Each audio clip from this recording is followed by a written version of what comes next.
Klubi i futbollit Shiroka po vazhdon një sezon breslënës në kategorinë e dytë. Në javën e 8 të kampionatit skuadra shkodrane arriti një fitore të thellë 6-1 ndaj Gramshit në takimin e zhvilluar në fushën sportive Reshit Rusi. Shiroka nisi ndeshjen në mënyrë të furishme duke zgjidhur praktikisht brenda 10 minutave të para. Dyshja Vucaj Leka proloi 2 golat hapës në minutat e 8 dhe 10, duke vendosur me një ritmin e lojës. Në minutën e 24 kapiteni Vucaj dha asistin e tretë të ndeshjes, këtë herë për Dulajin që çon rezultatin në 3-0. Edhe fraksioni i dytë ishte domino total i vendasve. Olamide shënoi golin e 4 në minutën e 48, ndërsa Dulaj realizon dopjetën e tij në minutën e 56. Olamide rikthen emrin e tij në listën e shënuesve në të 70-ën duke vulosur rezultatin 6-1. Goli vetëm për Gramshin u shënua nga Jazin minutën e 82. Me këtë sukses Bindës Shiroka ngjitet sërish në vend të parë në krye të renditjes me 21 pikë, 2 më shumë se Beslidhja. Në sfidën e rallës, shkodranet luajnë në transfer ndaj Tërbunit Pukos, ku do të kërkojnë të vazhdojnë ecurim pozitive.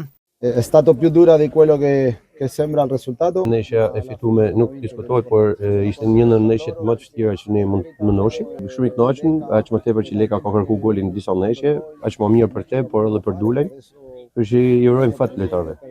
Kam thënë gjithmonë që Beslidhja është një ekip i madh dhe ka histori të madhe, ka lojtarë shumë të mirë me eksperiencë, janë të përgatitur për me fitu ndeshjen. E dim që ne jemi ekip i vogël dhe i ri, që po bëjmë punë të mirë, po mundohemi të luftojmë që nga fillimi deri në fund. Çdo gjë do ta shohim, por këtë javë mendojmë për Tërbunin.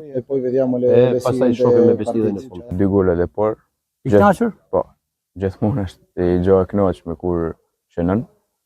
Si individ, si për grupin gjithashtu. Ne konsiderojmë çdo ndeshje të vështirë, sa ashtu është, po gjithsesi ne bëjmë detyrën, asnjë gjë më tepër. Jam një shumë mirë që se ka marrë, edhe shpresojmë që ta njesim kategoritë parë. Aja është synimi jon, edhe tu punu për ditë, shpresojmë të arrijmë qëllimin.